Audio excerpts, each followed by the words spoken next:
જય શ્રી કૃષ્ણ મિત્રો, હું છું અસ્મિતાબેન મુગલપરા. મારા રસોડામાં તમારું સ્વાગત કરું છું. આજે આપણે બનાવશું મકાઈની પોપકોર્ન. તો ચાલો બનાવીએ. આપણે ગેસ ચાલુ કરીને કુકર મૂકી દીધું છે.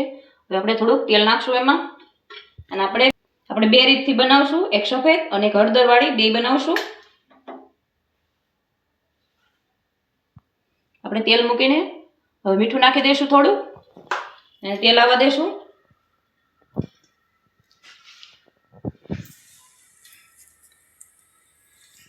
હવે આપણે અડધી આમાંથી ધાણી નાખી દઈશું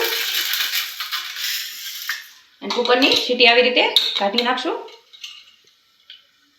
અને કુકર પેક કરી દઈશું અને 2 મિનિટ માટે થવા દઈશું.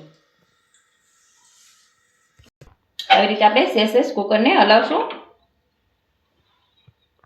2 મિનિટ થઈ ગઈ છે. હવે આપણે ચેક કરી લઈશું. ધાણી બનીને તૈયાર થઈ ગઈ છે. હવે ડીશમાં કાઢી લઈશું.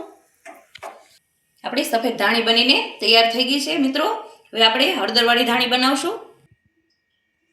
આપણે પાછું થોડુંક તેલ નાખશું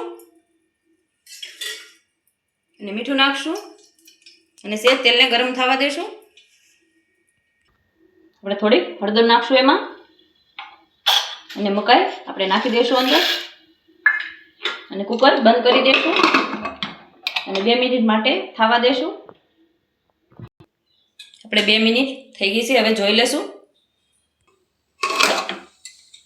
હળદરવાળી ધાણી બનીને તૈયાર થઈ ગઈ છે. આપણે ડીશમાં કાઢી લેશું.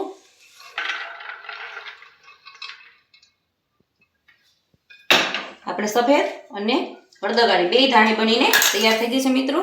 જોઈ શકો છો તમે. જો મારો વિડીયો તમને ગમ્યો હોય તો વિડીયોને લાઈક કરજો, શેર કરજો અને સબસ્ક્રાઇબ કરવાનું ભૂલતા નહીં મિત્રો. નવા વિડીયો જોતા રહેજો.